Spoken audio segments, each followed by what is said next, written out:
Bueno, moi bons días a todas e a todos. Remata unha semana na que pasaron algunhas cousas importantes en Santiago e maiormente positivas. Se abrirá a partir do vindeiro domingo outra semana cargada de ilusións e tamén de algúns riscos non menores. Desde o punto de vista das cousas que pasaron e que van a pasar, temos en primeiro lugar un dato que é o acordo que permite que a empresa Orange vaya a cablear toda a cidade histórica. Creo sinceramente que me hubiera gustado que esta noticia chegara antes, pero tamén é certo que chega en un momento moi importante e ademais hai que reconocer que con unha tecnoloxía que minora completamente o impacto visual que poidera ter a tecnoloxía tradicional. Xa o dixemos aquí, as caixas van ser deste tamaño, exactamente do tamaño de un móvil, e os cables van a ser moi sinxelos. Creo que van a empezar xa a semana que ven a ir a preparar o momento de empezar a botar a rede, ainda que os traballos máis intensos está previsto que empecen a partir do día 26 de xullo. Entre outras cuestións, xa o dixen, porque as caixas hai que producilas, porque hai que encargalas e teñen que chegar.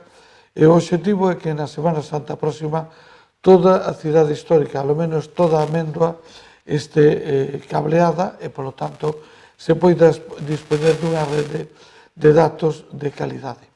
Creo que isto é un éxito importante, moi peleado. Desde logo hai que felicitar o traballo que se fixo tanto desde a Xunta de Galicia, especialmente a través de Antega, desde o Consorcio da Cidade de Santiago e desde o propio Concello de Santiago, para buscar unha solución tecnolóxica axeitada. Hai uns meses, en un acto que se celebrou no Museo das Peregrinacións, tanto a Consellería de Cultura, que de quen depende Patrimonio Histórico Artístico, como o Concello de Santiago asumíamos públicamente o compromiso de sacar adiante este proxecto. A verdade é que produce unha gran satisfacción ver que algo tan anhelado polos veciños da cidade histórica tan necesario, ao final, pois vai chegando a bon porto.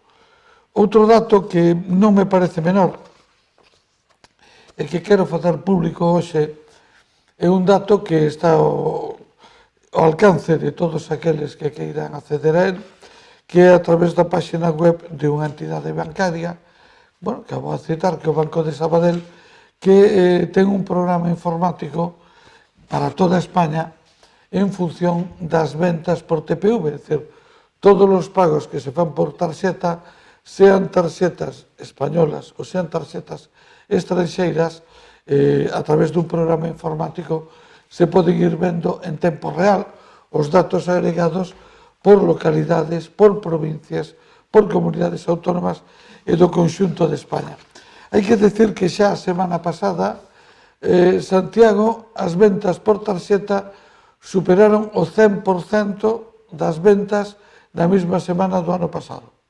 Hai uns días chegábamos ao 101%, o dato que temos de onte, que é o último día incorporado, é o 102,26%, e isto nos parece enormemente positivo. Tamén nos parece algo que nos coloca, por exemplo, por enriba da media. Onte mismo Galicia estaba no 92,24, por enriba da media española, por certo, e España estaba no 85,66%. Estes datos eu supoño que os colgaremos na página web, pero en todo caso, como non son nosos, quen queira ampliálos e contrastalos a través da página web do Banco de Sabadell, poderá contrastalos e comparalos os de cada concello, os de cada provincia, os de cada comunidade autónoma e os do conxunto de España. En todo caso, me parece moi positivo. É verdad que hai unha distribución que non é igualitaria. Se o dato global, o dato xeral, é o 102%, hai un segmento que, en cambio, está sen recuperar, que é o referido ao gasto con tarxetas procedentes dos países estranxeiros que está apenas en un 6,97%. Por tanto, ainda ten máis mérito o dato xeral. O LUS se reabrirá a conexión internacional, a conexión con outras cidades, co resto das comunidades autónomas de España. É verdad que non cos nosos veciños portugueses, que son de onde podemos esperar máis visitantes, esa non se abrirá hasta 1 de xullo, pero, bueno, hai que ser optimistas e hai que esperar que a partir do día 21 a recuperación sea aínda maior desde o punto de vista da venta comercial global e, por suposto, con tarxetas procedentes do estranxeiro, esperamos que tamén se produzca unha recuperación máis intensa. Esa é a parte que a día de hoxe nos queda pendiente, pero desde logo non podo deixar de valorar moi positivamente os datos globales de que xa dispoñemos a día de hoxe. En outro orden de cousas, xa sei que lles informou a concelleira correspondente, Vila Castro, de que a partir de mañán, ás 10 da mañán, se abren parques infantiles, parques biosaludables e pistas polideportivas. Son 162 instalacións. Non podemos abrila antes porque o decreto da Xunta publicado o sábado que estableció os requisitos que deberían cumplir estas instalacións coincideu ao mesmo tempo o domingo co decreto da Xunta que levantaba o estado de alarma. Por lo tanto, o amparo legal que tiñamos en base ao estado de alarma a nivel de España que nos facultaba para facer contratacións de emerxencias o perdimos e tuvemos que ir a un proceso, digamos, un pouco máis complexo e tamén, por lo tanto, un pouco máis lento de contratación, onde deixei asignado o decreto polo que se contrataba os servicios de desinfección e de limpieza destas instalacións. Xa empezaron a traballar a noite pasada, continuarán traballando hoxe esta noite e mañán ás 10 da mañán en cada parque haberá un letreiro indicando o aforo que pedimos que se respete e tamén indicando as medidas que debemos cumplir. Entro xa na terceira, na última cuestión que quería tocar de entrada en esta rolda de prensa. O día 21 se abre un espacio de oportunidades, teremos máis liberdade, pero temos máis responsabilidade. Cada vez é máis difícil que a administración pública, sea local, autonómica ou do Estado, poida controlar todo o volumen de posibilidades que se están abrindo en materia de desplazamentos, en materia de parques. Son 162 instalacións. É imposible ter a ninguén vigilando cada instalación, porque non teríamos personal de abondo, nos locales, que tamén se ampliou o aforo, en todo tipo de actividades. E cada vez dependemos máis da responsabilidade individual e colectiva. Temos que autorresponsabilizarnos, ser prudentes, saber que o virus sigue aí. Estas noticias que estamos recibindo estes días de Alemania nos indican que un país que pensaba que era modélico, pois hoxe está sufrindo unha crisis importante. Os últimos datos que temos de Suecia, un país que hai apenas 15 días ou un mes se poñía de modelo e de exemplo, pois un país de menos de 10 millóns de habitantes superou os 5.000 fallecimientos. Quero dizer que o virus está aí e non hai ningún dato obxectivo de que perdera virulencia e, polo tanto, o risco está aí. Hai cousas nas que melloramos, temos máis experiencia, temos máis equipos de todo tipo, pero o virus está aí. Por lo tanto, o esencial é a prudencia. Debemos respetar as normas que se impoñen, os usuarios do parque público lavar frecuentemente as mans, ir coas mans lavadas, lavalas despois de utilizalos en esas instalacións, procurar manter as distancias de seguridade, respetar os aforos, etcétera, etcétera. Por lo tanto, quero rematar agradecendo a todos que estedes aí, agradecendo ao conxunto da ciudadanía o seu comportamento. Teño que decir que esta semana, o primeiro día, houve varios parques que foron abertos por usuarios, a pesar de que estaban pechados. Tamén teño que decir que a partir do luns martes foron respetados e, por lo tanto, agradecer esa responsabilidade, pero temos que seguir mantendo ese nivel de responsabilidade no futuro. Delo vai a depender que os pasos que demos sean pasos firmes hacia adiante e vai a depender que non teñamos retrocesos importantes ao longo deste período. É previsible que algún tropezo haberá, pero é moi importante que esos tropezos non sea un paso atrás significativo. Por a miña parte, máis nada, contestarei as preguntas que se formulen. Vou falar de outro tema antes de entrar. Hai un tema que vexo que preocupa moito a todos, que é o do mercadillo. Bueno, eu quero decir que espero que eso se traduza en unha presencia masiva de compradores o próximo xoves. E non solamente en unha preocupación manifestada, pero que ao mellor non tiña sustento. Temos, a día de hoxe, se ha rematado o plazo o pasado día 16 de presentación de solicitudes, temos 128 solicitudes.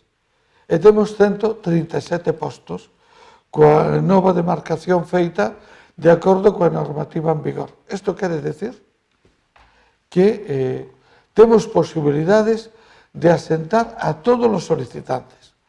Tamén quero decir que desas 128 solicitudes, 68 completaron a súa documentación e fixeron o pago correspondente. 60 non completaron aínda a súa documentación ou non fixeron o pago correspondente. Por lo tanto, imos a otorgar esas 68 autorizacións xa definitivas para todo o ano e 60 autorizacións provisionales para aqueles que ainda non o completaron, xunto con un plazo de 10 días que se lle vai a dar para que completen o que lles falta, que na maior parte dos casos é o pago da cuota. Bien, por lo tanto, se asinarán os postos, hai postos para todos, e ademais este xoves, día 25, o aparcamento será gratis. Por lo tanto, máis barato imposible. Por lo tanto, espero que as furgonetas estén no aparcamento e ninguén pretenda metelas no medio do mercadillo, e espero que todos os usuarios que queiran acceder pois non teñan dificultades para facelo. Por suposto, o plan non é que sea gratis para sempre. Será gratis este xoves e fixaremos unha tarifa especial reducida para os xoves seguintes. E agora sí contesto as preguntas. Ramón de Onda Cero. Que lle parecen as opinións dos pirotécnicos de Galicia que sinalan ou que acusan ao Concello de apropiarse da súa idea dos fogos do Apóstolo e que non se presentaron polas condicións impostas? Vamos a ver. Nos agradecemos as aportacións de todos. A idea de facer os fogos fora da Plaza do Obradoiro era unha decisión que estaba tomada e feita pública o día 26 de xullo do ano pasado.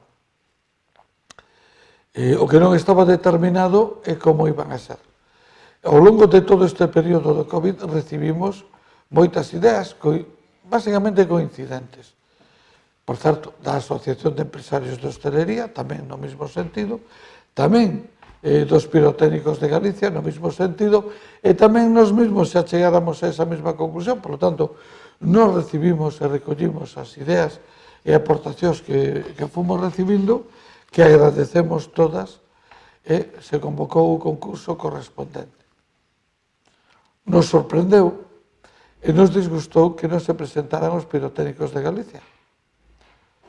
Ben, xa veremos das cousas que nos están a propoñer agora, cales podemos ter en conta para o concurso do ano que ven. Pero é moi complicado todo isto de cando alguén decide que non nos presentamos a un concurso. É complicado porque o sector é moi amplio e moi aberto e os concursos son abertos a concurrentes de Galicia, de España e do resto de Europa. E en este caso o que pasou foi eso, que en determinado ámbito parece ser que decidiron non acudir, pero fora dese ámbito, como é evidente, hai empresas que acudiron. Bueno, corresponde aos técnicos, creo que hoxe se abría a oferta económica, valorar se as ofertas cumplen os requisitos económicos e técnicos e se os cumplen, pois lógicamente deberá ser adxudicada a unha destas ofertas. A nos disgusta que non se presentara, nos hubiera gustado que se presentara e, bueno, espero que para o ano que ven pois as cousas sucedan de outra maneira. En calquer caso, sobre a calidade dos fogos do Apóstolo, bueno, vamos a opinar o día 25 de xulio. Patricia, COPE, como vai a recuperación de uso no transporte urbano? Bueno, está subindo, como dixen antes, a un ritmo máis lento que o transporte privado. O transporte privado está no 70%, o transporte urbano público acadou onte un 31,82%, quer dizer que vai subindo, non a mesma velocidade, pero vai subindo, e a nosa preocupación é recuperar a plena normalidade o 1 de xullo. Mantense ese plazo e previsiblemente na Xunta de Goberno deste luns haberá unha proposta do concelleiro delegado de Transportes, Gonzalo Muiños, en ese sentido para aprobar esa proposta e para dar as instruccións ás empresas operadoras de que a partir do 1 de xullo volvemos á plena normalidade. Lara Capelo, a que se debe o incremento de prezos no programa de conciliación de verán? Vamos a ver, eu creo que se debe justamente ás novas condicións.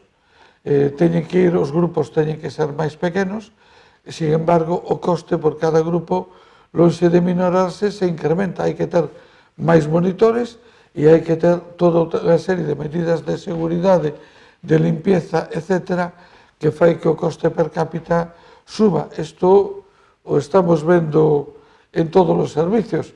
É dicir, o poder abrir os parques infantiles vai a ter un sobrecoste que vai a rondar os 9.000 euros mensuales de sobrecoste. Bien, é o que nos está pasando en todos os servicios e en todos os ámbitos. O cumprimento da normativa derivada do COVID-19 está xenerando un sobrecoste que no caso de algúns servicios pon en serio peligro incluso a viabilidade da prestación desos servicios porque é moi importante. Non vou dicir exagerado, pero é realmente importante. Volvo a repetir, solamente no tema dos parques infantiles o sobrecoste se vai a uns 9.000 euros mensuales. Porque hai que facer limpieza diaria. E en algúns ámbitos hai que facer 3 limpiezas diarias.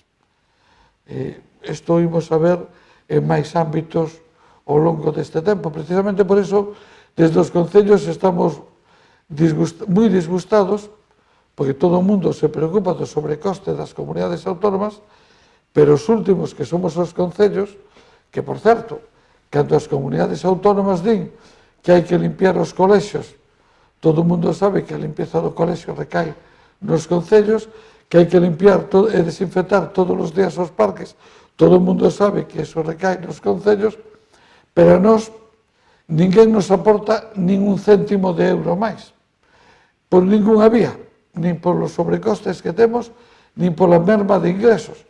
Por exemplo, as medidas fiscales que adoptamos no Concello de Santiago solamente en materia de reducción da tarifa do lixo nos estuveron costando 104.000 euros cada mes.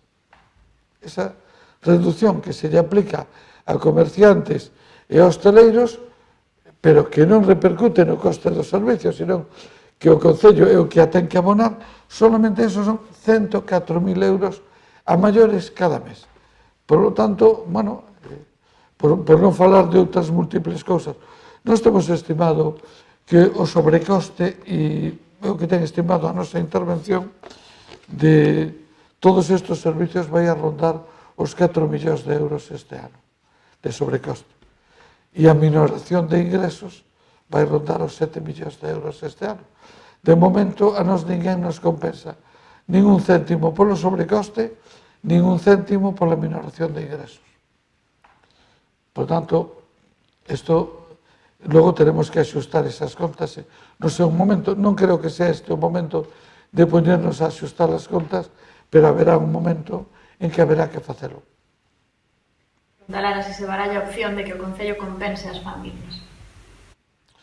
Estamos compensando, volvo a repetirlle a Lara, non sei se me escoitou antes ou non, que todo isto ten un sobrecoste para o Concello de 4 millóns de euros, compensado cunha previsión de disminución de ingresos de 7 millóns de euros. Por lo tanto, o Concello está actuando de forma moi solidaria, e daqui unha solidaridade que en parte temos que compartir entre todos, porque o Concello somos todos.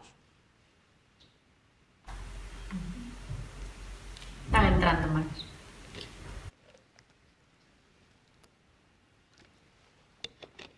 Ou polo menos os recursos do Concello son os de todos.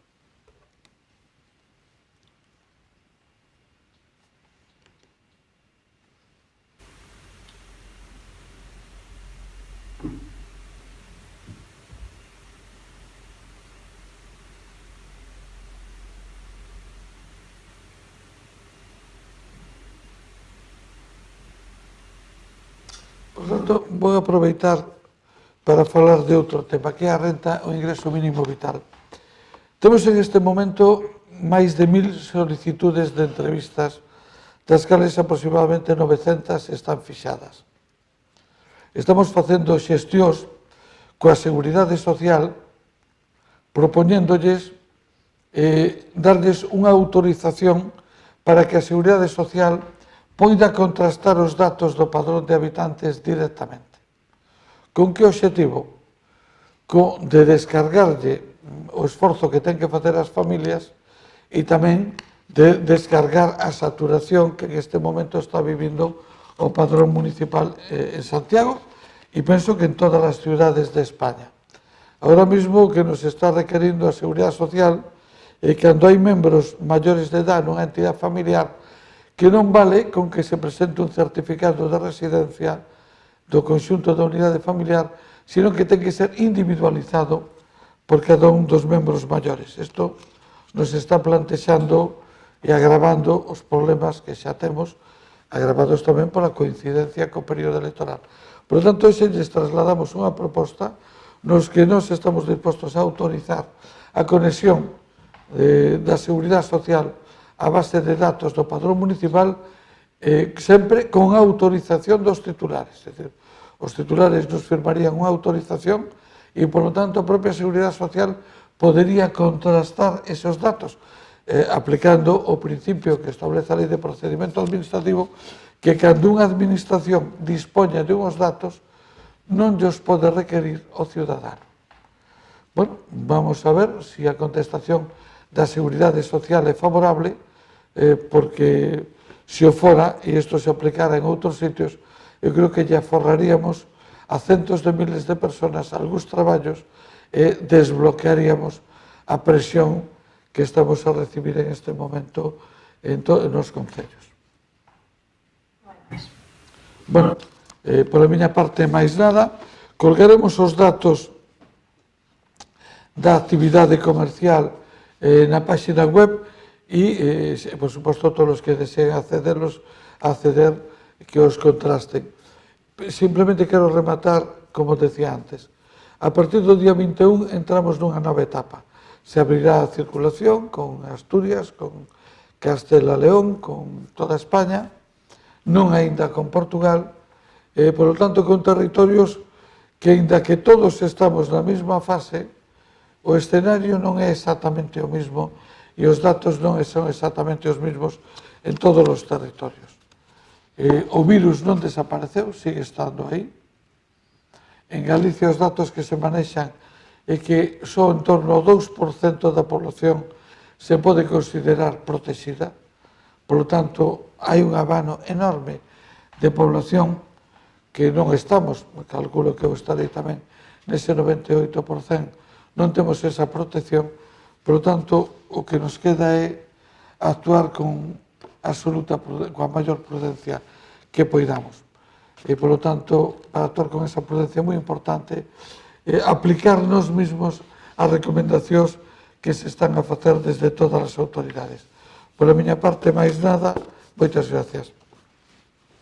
E moi bons días a todos.